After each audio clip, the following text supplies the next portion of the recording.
الحمد لله نحمده ونستعينه ونستغفره ونؤمن به ونتوكل عليه ونعوذ بالله من شرور أنفسنا ومن سيئات أعمالنا من يهده الله فلا مضل له ومن يضلله فلا هادي له أشهد أن لا إله إلا الله وحده لا شريك له وأشهد أن محمدًا عبده ورسوله الذي أرسل إلى الناس كافة بشيرا ونذيرا وداعيا إلى الله بإذنه وسراجا منيرا أما بعد فإن خير الحديث كتاب الله وخير الهدي هدي محمد صلى الله عليه وسلم وشر الأمور محدثاتها وكل محدثة بدعة وكل بدعة ضلالة فقد قال الله تبارك وتعالى في كلامه المجيد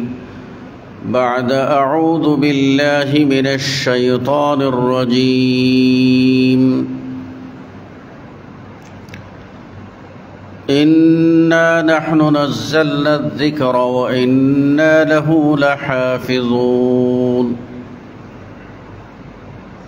وقال عليه الصلاة والسلام ألا وإني أوتيت القرآن ومثله معه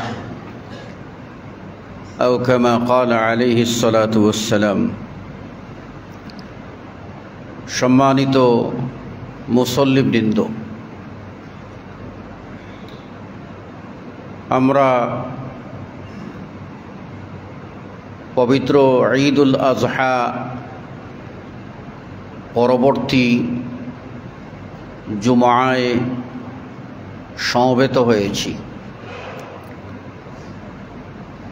ঈদুল আজহা পালন করেছি এবং আমরা কোরবানি সাধ্যমতো করেছি। আল্লাহ রাব্বুল আলামিনের কাছে প্রার্থনা, আল্লাহ যেন আমাদের ঈদকে এবং কোরবানিকে ও সালাতকে কবুল করেন, আমিন। আজকের খুতবায় কয়েকটি বিষয়ে আলোকপাত করার চেষ্টা করব। ওমা তৌফিক ইল্লা বিল্লাহ। প্রথমত, কোরবানি একটি গুরুত্বপূর্ণ ইবাদত, যা বিশুদ্ধ মতে সুন্নতে মুআক্কাদা, আর কেউ কেউ সেটাকে ওয়াজিব বলেছেন।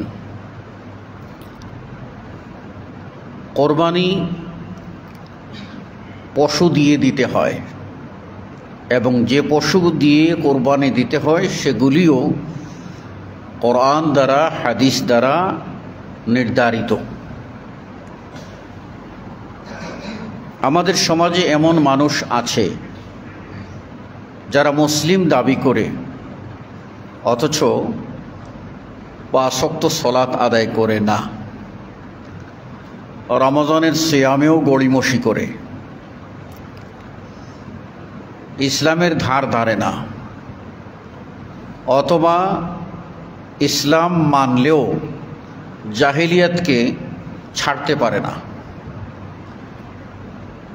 সালাত আদায় করে, নামাজ পড়ে, পাশাপাশি নিশা পান করে, পাশাপাশি নাচ গানও করে। এই রকম মানুষগুলি কোরবানির ব্যাপারে আগ্রহী। খুব কম মানুষ দেখবেন কোরবানি দেয় না, সামর্থ্য নাই। আর যাদের সামর্থ্য আছে তারা তো একাধিক কোরবানি দেন। আবার এমন মানুষ আছে যে সারা বৎসরে অর্থ জমিয়ে কোরবানির টার্গেটটা ঠিক রাখেন, এমনকি প্রয়োজনে ঋণ করে হলেও কোরবানিটা দিতে হবে। আমরা সাধুবাদ জানাই। তৎসঙ্গে একটা কথা স্মরণ করিয়ে দেই, কোরবানি মানে ত্যাগ। যদি আল্লাহ রাব্বুল আলামিন এই গোশত খাওয়ার ব্যবস্থাটা না রাখতেন আর বলতেন যে কোরবানি দাও, যা দেবে তো বস্তা বেঁধে সমুদ্রে ঢালবে, আমি আল্লাহ কবুল করার মালিক, তাহলে কয়জন কোরবানি দাতা খুঁজে পাওয়া মুশকিল হয়ে যেত। কারণ এখানে কোরবানির সাথে নাম ফোটানো যেমন জড়িত, অনুরূপভাবে গোশত খাওয়ার মহড়াটাও একটা বিশাল বিষয়। তা আল্লাহ রাব্বুল আলামিন আমাদেরকে নিয়ামত দিয়েছেন, বলছেন কুলু মিনহা, খাও, কিন্তু আমি তোমাদের কাছ থেকে তাকওয়াটা চাই। এ ব্যাপারে আলোচনা আমরা একাধিকবার শুনেছি। কি হবে, আমরা শুনি, আমাদের পছন্দের আলোচনা হইলে আমরা বাহবা দিই, আর মনের বিরুদ্ধে যদি চলে যায়, আমার নেচারের বিরুদ্ধে যদি চলে যায়, কথা সত্য হলেও মনটা ভারী করে ফেলি। এই মানসিকতা কোনো ইমানদারের হতে পারে না। আমরা বলি যে লঙ্গি পরে লজ্জাস্থান ঢেকে রাখা ফরজ, আর মাথায় একটা গামছা দেওয়া বা একটা পাগড়ি পরা এটা একটা ছায়ার মতো। ধরে নেন কেউ যদি বলে এটা সুন্নত, বলুক। তো যারা নামাজ পড়ে না, কোরবানির বেলায় পাগল, তাদের কোরবানিটা হচ্ছে এই রকম যে লঙ্গি খুলে মাথায় পাগড়ি বাঁধার মতো। তা আমরা কোরবানিকে নিরুৎসাহিত করছি না, উৎসাহিত করছি যে আপনি আগে সালাত আদায় করেন, দিনদার হন, তারপরে কোরবানি দেন, তবেই আপনার কোরবানি সার্থক হবে। আল্লাহ রাব্বুল আলামিন আপনার তাকওয়ার পরীক্ষা নেবেন, তাকওয়ার পরীক্ষা আপনি সফল কাম হবেন ইনশাআল্লাহ। এবারে যারা আমরা কোরবানি শেষ করে ফেলেছি, যাদের কোরবানিতে লৌকিকতা, মানুষের প্রশংসা অথবা গোশত খাওয়ার মানসিকতা এগুলি ঢুকে গিয়েছিল, তারা আমরা তওবা করি এবং আত্মশুদ্ধি অর্জন করি, তাকওয়ার পরীক্ষা উত্তীর্ণ হওয়ার চেষ্টা করি।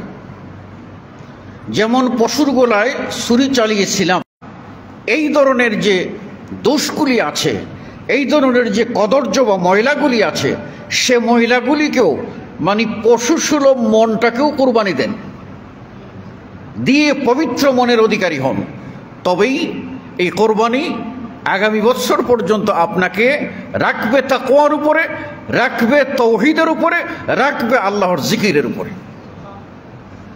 এটা সকলকেই চিন্তা করতে হবে। দ্বিতীয় যে বিষয়টি আমি আলোচনা করব সেটা হলো যে কোরবানির অন্যতম এবং হজ্জের অন্যতম বিষয় হলো আল্লাহর তাওহীদ, অর্থাৎ বিশুদ্ধ আকীদা। বিশুদ্ধ আকীদার বেলায় কোনো আপোষ চলবে না, কোনো দ্বিমত চলবে না। এই রকম যে আল্লাহ রাব্বুল আলামিন সম্পর্কে কেউ যদি অহেতুক প্রশ্ন করে, তাহলে তার ঈমান থাকবে না। আল্লাহ রাসূল সাল্লাল্লাহু আলাইহি ওয়াসাল্লাম বলছেন যে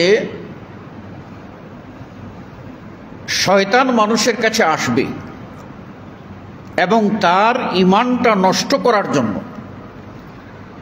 বিভিন্ন প্রকার ওয়াসওয়াসা সৃষ্টি করবে। তার মধ্যে সে বলবে যে এটা কে বানিয়েছে, এটা কে বানিয়েছে, তখন বলবো অমুক কোম্পানি বানিয়েছে। বলে এটা কে বানিয়েছে? মানুষকে কে সৃষ্টি করেছে? বলে আল্লাহ। তাহলে আল্লাহকে কে সৃষ্টি করেছে? এই রকম বাজে প্রশ্ন মনের ভিতরে জাগিয়ে দেবে। তখন ঈমানকে ঠিক রাখার জন্য আল্লাহ রাসূল সাল্লাল্লাহু আলাইহি ওয়াসাল্লাম বলছেন সেই লোক যেন তাৎক্ষণিক ইস্তিগফার করে, তাৎক্ষণিক বলে আস্তাগফিরুল্লাহ, তাৎক্ষণিক যেন বলে আমানতু বিল্লাহ, আমি আল্লাহর প্রতি ঈমান এনেছি। তাৎক্ষণিক যেন ফিরে আসার বলে লা হাওলা ওয়ালা কুওয়াতা ইল্লা বিল্লাহ, আমি হুদে বিভ্রান্ত হতে চলছিলাম, আল্লাহ আমাকে রক্ষা করেছেন। তো আল্লাহ সম্পর্কে যারা বিভ্রান্তি সৃষ্টি করতে পারে, এই ধরনের বহু ইবলিস এবং মানুষরূপী ইবলিস সমাজে বিচরণ করছে আপনার আমার ঈমানকে নিয়ে ছিনিমিনি খেলার জন্য। এইরূপ একটি ঘটনা যে আমরা জানি কোরআন হলো আল্লাহর কালাম। আল্লাহর কালাম মানে আল্লাহর কথা, আল্লাহর বাণী। আল্লাহর বাণী হলো আল্লাহর সিফত, আল্লাহর গুণ। আল্লাহ যেরকম তিনি আছেন, ছিলেন, আছেন, থাকবেন, আল্লাহর সিফতও এইরকম, কেউ পরিবর্তন করতে পারবে না। আল্লাহর গুণের পরিবর্তন কেউ করতে পারবে না। আল্লাহকে যখন বিশ্বাস করব, আল্লাহর প্রতি ঈমান আনবো, তখন আমরা চারটা জিনিস বিশ্বাস করব। এক নম্বরে আল্লাহর অস্তিত্ব, আল্লাহ আছেন। দুই নম্বরে বিশ্বাস করব যে আল্লাহ রাব্বুল আলামিন তার জাত ও সিফতে তিনি একক ও অদ্বিতীয়। তার জাতিসত্তায় যেমন কেউ শরিক নাই, তার এমন কিছু সিফত আছে যেগুলিতেও কেউ শরিক নাই, তিনি একক ও অদ্বিতীয়। তিন নম্বরে বিশ্বাস করব আল্লাহ রাব্বুল আলামিন হচ্ছেন তিনি রব, তিনি সৃষ্টি করেন, তিনি হায়াত মৌতের মালিক, রিজিকের মালিক, এবং সারা বিশ্ব সব সৃষ্টি পরিচালনা তিনি করে থাকেন।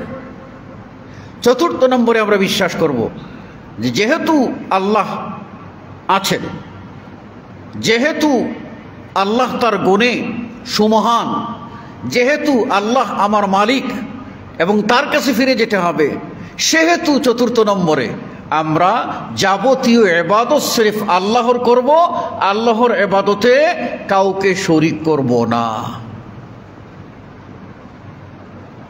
এখন বিভ্রান্ত জাতির মধ্যে একটি জাতি বিভ্রান্ত, তারা আল্লাহর কালামকে, কোরআনকে এটা মখলুক বলা শুরু করলো। মখলুক মানে কি? আপনি মখলুক, আমি মখলুক, মানে সৃষ্ট, স্রষ্টা কর্তৃক যা সৃষ্টি করা হয় তাই হলো মখলুক। এখন কোরআন যে আল্লাহর কালাম, এইটাকে চেঞ্জ করে তারা মখলুক দাবি করলো। মখলুক দাবি করলে কি হবে? সৃষ্টির যেমন ধ্বংস আছে, সৃষ্টি দাবি করলে তারও, কোরআনকে সৃষ্টি বানাইলে এটাও ধ্বংস হয়ে যাবে। এইরকম একটা অবান্তর দাবি করার জন্য সর্বপ্রথম যে লোকটা এই উম্মতের ভিতরে ফিতনা সৃষ্টি করেছে তার নাম হলো আল জাদ বিন দিরহাম। এই জাদ বিন দিরহাম ঘুরে ঘুরে মুসলিমদের ভিতরে এই ফাসাদ সৃষ্টি করে যে তোমরা কোরআনকে আল্লাহর কালাম বলিও না, বলো এটা আল্লাহর সাধারণ সৃষ্টি, যেন পরিবর্তন করা যায়, প্লাস মাইনাস করা যায়, বিগড়ানো যায়। এই নীল নকশায় আসলো এবং তার ফাসাদটা আরব দেশসমূহে ব্যাপক আকার ধারণ করল। এই ফিতনা তখন অনেক ইমানদারের জন্য ইমানের কঠিন পরীক্ষা হয়ে গেল। এই ফিতনা এমন আকার ধারণ করলো যে ইমাম আহমদ ইবনে হাম্বল রাহিমাহুল্লাহ, যিনি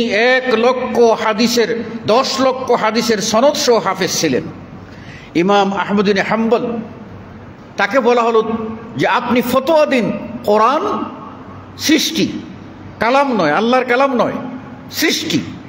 তিনি বললেন না। তাহলে তার উপরে জুলুম নেমে আসলো, তাকে জেলখানায় বন্দি করা হলো। জেলখানায় বন্দি অবস্থায় ডেইলি তাকে 1000 চাবুক মারা হতো। একটি দুটি চাবুক নয়, 1000 চাবুক মারা হতো এজন্য যে তিনি যেন নতি স্বীকার করেন এবং বলে ফেলেন যে এটা আল্লাহর কালাম না, এটা আল্লাহর সাধারণ সৃষ্টির মতো একটা সৃষ্টি, গাছ বৃক্ষ তরুলতা যেই রকম, মানুষ এইরকম, কোরআনও এইরকম। নাউযুবিল্লাহি মিন যালিক। ইমানের পরীক্ষা উত্তীর্ণ হলেন জীবন বাজি রেখে, কিন্তু তারা মেনে নিলেন না। ইমাম বুখারী রাহিমাহুল্লাহ, যাকে বলে আমিরুল মুমিনিন ফিল হাদিস, হাদিসের জগতে মুমিনদের আমির, সেই ব্যক্তিকেও এই খালকে কোরআনের ফিতনা পেয়ে বসলো এবং তাকে এমনভাবে চাপ সৃষ্টি করা হলো তিনিও যেন ফতোয়া দেন, বলেন যে এটা কোরআন আল্লাহর কালাম না, এটা হচ্ছে সৃষ্টি। মানলেন না, তিনি ন্যায়ের উপরে প্রতিষ্ঠিত থাকলেন। অবশেষে নিজ জন্মস্থান থেকে বিতাড়িত হলেন, দেশান্তরিত হলেন এবং সফরের মধ্যে পথেই মারা গেলেন। কিন্তু বাতিলের সাথে আপোষ করেন নাই। অবশেষে এই আল জাআদ বিন দিরহাম, তার উপরে এখন যে আল্লাহর কালামকে অস্বীকার করে সে তো আর মুমিন থাকতে পারে না, তার উপরে কুফরি কার্যকর, এখন তার শাস্তি বিধান করতে হবে। 124 হিজরিতে আপনার কুফার গভর্নর আব্দুল্লাহ আল কুসারি রাহিমাহুল্লাহ, তিনি 124 হিজরি ঈদুল আজহার দিনে ঈদের সালাতে ইমামতি করলেন। আগের খলিফার প্রতিনিধিরা ইমামতি করত, তো কুফার গভর্নর আব্দুল্লাহ আল কুসারি রাহিমাহুল্লাহ তিনি ইমামতি করলেন, মানে ঈদের সালাত পড়াইলেন। সালাতের পরে তিনি যখন খুতবা দিলেন, খুতবার মধ্যে তিনি এক পর্যায়ে এসে বললেন, আইয়ুহান নাস, হে জনগণ, যাহু, আপনারা সালাত আদায় করে গিয়ে কুরবানি করবেন, করুন। তাকাব্বালাল্লাহু যাহায়াকুম, আল্লাহ আপনাদের কুরবানিকে কবুল করুন। কিন্তু কি সুন্দর উপদেশ! আপনার সালাত শেষ, খুতবার পরেই ফিরে যাবেন, আপনারা গিয়ে কুরবানি করুন, আপনাদের কুরবানি আল্লাহ কবুল করুন, এই দোয়া করি। তারপরে তিনি বললেন, ইন্নী মুযাহহিন বিল জাআদ বিন দিরহাম, আমি আজকের এই কোরবানির দিনে আমি আল্লাহর সিফাতকে অস্বীকারী, যে বলে মূসা আল্লাহর সাথে কথা বলেননি, আল্লাহ আরশে আজিমে নয়, যে বলে কোরআন আল্লাহর সৃষ্টি, এইরকম চরম বিভ্রান্তিকর একজন মুরতাদ, একজন নাস্তিকের জবাইয়ের মাধ্যমে আমি আমার কোরবানি করব। আপনারা কোরবানি করুন, আল্লাহ আপনাদের কোরবানি কবুল করুন। আমি আজকে কোরবানি করব আল্লাহর দুশমনকে জবাই করার মাধ্যমে। তারপর তিনি তার খুতবা শেষ করলেন। এরপরে সামনে এনে জনগণের সামনে তরবারি দিয়ে এই আল জাআদ বিন দিরহাম, এই ফাত্তান ফিতনাবাজকে জনগণের সামনে প্রথম জবাই করে বললেন, আমি আমার জবে কোরবানি একে দিয়ে শুরু করলাম। এইরকম চরম ফাত্তান ফিতনাবাজ যাদের দমন করার জন্য এই শাসন ব্যবস্থায় ইসলামী ব্যক্তিত্ব থাকা প্রয়োজন, ন্যায়পরায়ণ ব্যক্তিত্ব। তারা যদি এটা করেন তাহলে তাদের কাজ, না করলে তারা দায়ী হবেন। আমরা জনগণ আমাদের দায়িত্ব হলো সচেতন থাকা, এদের ফিতনা সম্পর্কে মানুষকে সতর্ক করা, কিন্তু আইন হাতে তোলার দায়িত্ব আমাদের নয়। এটি আইন প্রয়োগকারী, তিনি যেহেতু একটা প্রদেশের গভর্নর, তিনি তার সুপ্রিম পাওয়ার, সেই সুপ্রিম পাওয়ার অনুযায়ী তিনি সে দায়িত্ব পালন করেছিলেন। কোনো একজন সাধারণ মুসলিম সে কাজটি করেন নাই। আপনারা জানেন, যখন ভারতবর্ষে আপনার এই ব্রিটিশ বেনিয়াদের শাসনে ইসলামের ক্ষতি চতুর্দিকে করা হলো, যারা কোরআন ও হাদিস মেনে চলত তাদেরকে ধরপাকড় করা, জেলে বন্দি করা, কালাপানিতে বা আন্দামান দ্বীপে তাদেরকে পাঠিয়ে দেওয়া, জীবন ভর জঙ্গলে বাস অথবা ফাঁসির কাষ্টে ঝুলিয়ে দেওয়া। এই সময়ে একজন ভারতের কুখ্যাত ব্যক্তি আল্লাহ রসুলকে বিদ্রূপ করে, সাল্লাল্লাহু আলাইহি সাল্লাম বিদ্রূপ করে একটা বই লিখেছিল, নাম দিয়েছিল রঙ্গিলা রসুল। রঙ্গিলা রসুল, এই বইটা রসুলকে বিদ্রূপ করায়। আল্লাহর একজন বান্দা, তিনি নিজে এটা সহ্য করতে পারেন নাই। যেহেতু ইসলামী শাসন ব্যবস্থা নাই, খ্রিস্টান শাসন ব্যবস্থা, তাই তিনি গিয়ে ওই ভিড়ের ভিতরে ঢুকে একাই এই রঙ্গিলা রসুল বইয়ের লেখক তাকে হত্যা করলেন। তাকে যখন গ্রেফতার করা হলো, এত বড় একজন দিনদার পরেশগার আলেম, এত বড় ইমানদার ব্যক্তি, তিনি হত্যা করেছেন। ব্রিটিশ আইনে হত্যার বদলে হত্যা দিয়ে দেবে। সব মুসলিমরা জড়ো হয়ে গিয়ে তাকে বলল যে আপনাকে কি করে আমরা রক্ষা করতে পারি, রক্ষা করার বিষয়ে ভেবো না। তখন উকিলের কাছে গেল। উকিলরা বলল যে একটা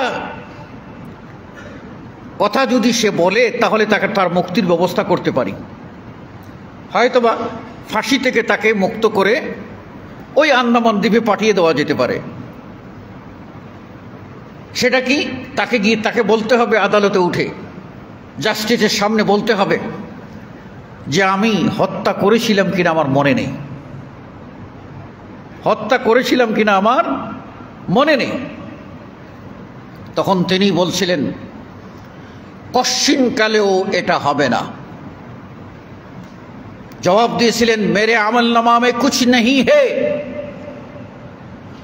सवाए रसूल सल्लल्लाहु अलैहि वसल्लम की हुजू करने वाला इस दुश्मन की खून के अलावा। জেনে রেখো, আমি আমার আমল নামা এমন কোনো নেকি নাই যা দিয়ে আমি পরবারে মুক্তি পাবো। কেবলমাত্র এটুকুই আছে যে আল্লাহর রসুলের দুশ্মন, রসুলকে নিয়ে বিদ্রুপকারী এই লোকের খুনটাই আমার জন্য পরকালে মুক্তির ওসিলা হতে পারে। আমি এটা অস্বীকার করতে পারবো না। তাহলে এটাই ছিল ইমানি চেতনা। আজকে ফিতনা এমন চলে গেছে। গত পরশুদিন শুনলাম এক ভদ্রলোক বক্তৃতা দিচ্ছে, ওইল ভান্ডারী দলের। সে বক্তৃতার মধ্যে বলতেছে আমার নবী মুসলিম ছিলেন না, আমার নবী মুসলিম ছিলেন না, আমার নবী মুমিন ছিলেন না, আমার নবী কাফের ছিলেন। তার দর্শনটা কি, যুক্তিটা কি? তার যুক্তি হলো ঈমান আনতে গেলে আশহাদু আল্লা ইলাহা ইল্লাল্লাহ ওয়া আশহাদু আন্না মুহাম্মাদুর রাসূলুল্লাহ বলতে হবে। লা ইলাহা ইল্লাল্লাহ মানতে হবে, মুহাম্মদ আল্লাহর রাসূল সাল্লাল্লাহু আলাইহি ওয়াসাল্লাম এটাও মানতে হবে। তো আল্লাহর নবী না হয় বললেন লা ইলাহা ইল্লাল্লাহ, কিন্তু নিজেই নবী হইয়া কেমন করে বলেন মুহাম্মদুর রাসূলুল্লাহ? তো সুতরাং এটা যুক্তিগ্রাহ্য না। কাজেই নবী যেহেতু কালিমার এক অংশ পড়েছেন আর এক অংশ পড়েন নাই, কাজেই তিনি হচ্ছেন কাফের। নাউযুবিল্লাহি মিন যালিক। মানে এই উদ্ভট চিন্তার মানুষগুলি এই আজব বাংলাদেশে জন্ম হয় এবং এইগুলি সাপ্লাই করে। গতকালকে আরেকজনের বক্তৃতা শুনলাম, শুনতে গিয়ে আমি শিউরে উঠলাম। আমার সাথে একবার সৈয়দপুর বিমানবন্দরে তার সাথে দেখা, সেও ভালো বক্তা। বক্তৃতা করতে করতে কিছু জনগণের কাছে সে মোটামুটি প্রসিদ্ধি লাভ করেছে, আর ওর ভিতরে ইবলিস সওয়ার হয়েছে। সওয়ার হয়ে এখন সে কোরআন মানে হাদিস মানে না, হাদিসকে অস্বীকার করে। তো হাদিসকে তুমি অস্বীকার করো কেন? যে নবীর কথাগুলি সাহাবাদের মাধ্যমে এসেছে। তো কোরআনকে তুমি স্বীকার করো কেন? কোরআন কি তোমার উপরে এসেছিল না? কোরআন কি কোনো হিমালয় পাহাড়ের উপরে নাজিল করা ছিল, তুমি গিয়ে ধরে নিয়ে আসছো? কোরআন তো নাজিল করা হয়েছে মুহাম্মদুর রাসূলুল্লাহ সাল্লাল্লাহু আলাইহি সাল্লামের উপরে। আল্লাহ রাব্বুল আলামিন আল্লাহর নবীর প্রতি নাজিল করেছেন। তো নবীর মাধ্যমে প্রাপ্ত কোরআনকে মানো, নবীর মাধ্যমে প্রাপ্ত হাদিসকে কেন মানো না? সে আজব বক্তব্য করছে, বলছে কোরআনের ভিতরে যে হজ্জের কথা আছে, বর্তমানে এই হজ মক্কায় হয় না। কি হয়? বলছে মক্কায় যারা যায় তারা পাথর পূজা করে। এই দেশে বসে মুসলিম নামদারি কুলাঙ্গার সে বলছে যে আমি গিয়েছি, দেখেছি যে এই ঘরটা পুরোটাই পাথরের ঘর, গিলাফটা উঠালে দেখা যাবে সেটাও পাথর। কাজেই মানুষেরা এখানে তওয়াফ করে, এটা তো পাথরেরই পূজা হলো। ও জানে না যে আল্লাহ রাব্বুল আলামিন কোরআনের মধ্যে বলছেন ওয়াতাহির বাইতি লিত-তাইফিনা ওয়াল আকিফিনা ওয়ার রুকআইস সুজুদ। ইব্রাহিম, আমার ঘর কোরআনকে, আমার ঘর কাবাকে তুমি পবিত্র করো। কাদের জন্য? লিত-তাইফিনা, যারা তওয়াফ করবে তাদের জন্য। ওয়াল আকিফিনা, যারা ইতিকাফ করবে আল্লাহর ঘরে বাইতুল্লাহ তাদের জন্য। ওয়ার রুকআই, এবং যারা রুকু করবে, ও সুজুদ, এবং যারা সিজদা করবে, এই মানুষগুলির জন্য তওয়াফ। এই তওয়াফটা হচ্ছে আত-তাওয়াফু বিল বাইতিল আতীক। এই তওয়াফটা হচ্ছে একটি নিদর্শন সামনে রেখে যেন মানুষরা আল্লাহকে ডাকতে পারে, না হলে বিশৃঙ্খলা দেখা দেবে। বিশৃঙ্খলা মুক্ত করার জন্য এটা আল্লাহ রাব্বুল আলামিন আমাদের জন্য পবিত্র ঘর উপহার দিয়েছেন। আমরা কি আল্লাহর ঘরের ইবাদত করি? আল্লাহর ঘর কাবার ইবাদত করি? কোনোদিনও না। সূরা আল কুরাইশ আছে না? বিসমিল্লাহির রহমানির রহিম, লিইলাফি কুরাইশ ইলাফিহিম রিহলাতাশ শিতাই ওয়াস সাইফ। পরের আয়াত কি? ফালইয়াবুদু রাব্ব হাযাল বাইত। অতএব তোমরা ইবাদত করো এই ঘরের রবের, এই ঘরের না, এই ঘরের রবের ইবাদত করো। তাহলে আমরা ওখানে গিয়ে আল্লাহর ইবাদত করি না আল্লাহর ঘরের ইবাদত করি? বিশ্ব মুসলিম যত হাজি ওমরাকারী সবাই যায়, সবাই গিয়ে নিজের গুনাহ খাতার জন্য আল্লাহর কাছে জিকির আজকার করে, কান্নাকাটি করে, দোয়া পড়ে আল্লাহর কাছে চায়। এবং সে তওয়াফ শেষ করার পরে সে 2 রাকাত সালাত আদায় করে আল্লাহর কাছে কাঁদে, জমজম পানি পান করে আল্লাহর কাছে কাঁদে, সাফা ও মারওয়ায় সাই করে আল্লাহর কাছে কাঁদে, আরাফার ময়দানে দাঁড়ায় আল্লাহর কাছে কাঁদে, মিনায় অবস্থান করে আল্লাহর কাছে কাঁদে, কুরবানি দেয় আল্লাহর নামে দেয়। কত বড় লম্পট! বলছে হজ হচ্ছে এটা মূর্তি পূজা। নাউযুবিল্লাহি মিন যালিক। ফালিয়াবুদু রাব্ব হাযাল বাইত। এই ঘরের রবের ইবাদত, আল্লাহর ইবাদত। কাবাকে কিবলা করে চতুর্দিকে মুসলিমরা সালাত আদায় করবে। এই বিধান যদি আল্লাহ রাব্বুল আলামিন না দিতেন, তাহলে মুসলিমরা হযবরল হয়ে সালাত আদায় করত। শৃঙ্খলা শিখিয়েছেন, কিবলামুখী হও, কিবলামুখী হও, কিবলাকে সিজদা নয়, কিবলামুখী হয়ে আল্লাহকে সিজদা দাও। কিবলামুখী হও, ইমামের নেতৃত্বে জামাতবদ্ধ সালাত আদায় করো শৃঙ্খলার সাথে। এই শৃঙ্খলা, সময়ানুবর্তিতা, নিয়মানুবর্তিতা, আদব আল্লাহ রাব্বুল আলামিন শিক্ষা দিয়েছেন সালাতের মাধ্যমে। আমরা সিজদা মাটিতে পড়ে দেই, আমার মাটি আর আমার মাঝে থাকে আপনার এই জায়নামাজ, মাটি আর আমার কপালের মাঝে থাকে জায়নামাজ, থাকে টাইলস, থাকে সাধারণ পাকা, না হয় মাটি, না হয় চাটাই, যেটাই থাকুক না কেন, আমি তো ওই চাটাইকে সিজদা করি না, আমি তো সিজদা করি আল্লাহকে। ওখানে গিয়ে বলি সুবহান রাব্বিয়াল আ'লা, পবিত্রময় আমার রব, তিনি হলেন সুমহান, তার কাছে চাই। সুতরাং যারা এই সমস্ত উদ্ভট কথা বলছে, তারা মুহাম্মদ সাল্লাল্লাহু আলাইহি ওয়াসাল্লাম কর্তৃক আনিত কোরআনকে মানলো, মুহাম্মদ সাল্লাল্লাহু আলাইহি ওয়াসাল্লাম কর্তৃক আনিত হাদিসকে অস্বীকার করে এই বিভ্রান্তির সৃষ্টি করলো। জাতির অক্ষ সম্ভব কোরআন এবং হাদিসকে মেনে নেওয়ার মাধ্যমে। আমি আপনাদের উদাহরণ দেই, আল্লাহর নবী সাল্লাল্লাহু আলাইহি ওয়াসাল্লামের জমানায়, তার পরবর্তী জমানায় যখনই কোনো ইখতিলাফ দেখা দিয়েছে, এই ইখতিলাফ মিটমাট করার জন্য ফয়সালাকারী হিসাবে আল্লাহ যেমন বলছেন কোরআন এবং হাদিসকে মানো, এই কোরআন এবং হাদিসকে যখন মানা হয়েছে, তখনই সকলের আপনার নিজ নিজ বক্তব্য থেকে সবাই সরে এসেছেন, কোরআন হাদিস মেনেছেন। যেমন রাসূল সাল্লাল্লাহু আলাইহি ওয়াসাল্লামের মৃত্যুর পরে ওমর রাদিয়াল্লাহু তাআলা আনহু বললেন, কেউ যদি বলে রাসূল সাল্লাল্লাহু আলাইহি ওয়াসাল্লাম মারা গেছেন, তরবারি দিয়ে মাথা উড়িয়ে দেব। অবস্থা বেগতিক। আবু বকর রাদিয়াল্লাহু তাআলা আনহু আসলেন, আল্লাহ রাসূল সাল্লাল্লাহু আলাইহি ওয়াসাল্লামের এই কাছে গেলেন এবং সেখানে গিয়ে তার মুখমণ্ডল থেকে কাপড়টা সরিয়ে দেওয়া হলো। তিনি রাসূল সাল্লাল্লাহু আলাইহি ওয়াসাল্লামের কপালে চুম্বন দিলেন। তারপর তিনি আপনার সেখানে ইন্না লিল্লাহি ওয়া ইন্না ইলাইহি রাজিউন পড়ে বেরিয়ে আসলেন। চোখের পানি ঝরঝর করে ঝরছে। তিনি উঁচু জায়গায় দাঁড়ালেন, দাঁড়িয়ে বললেন, কোরআনের আয়াত দিয়ে বললেন,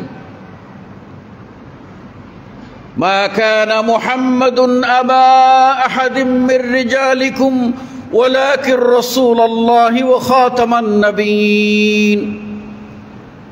তারপরে আল্লাহ নবী আরেক আয়াত পড়লেন যে ওমা মুহাম্মাদুন ইল্লা রাসূল কদ খালাত মক্কায় আল মুআল্লা গোরস্তান, যেগুলি মানুষ আর বলল না, নবী হিজরত করে আসছেন আমাদের এখানে, আমরা নবীর পাশে ছিলাম, আমরা আনসার।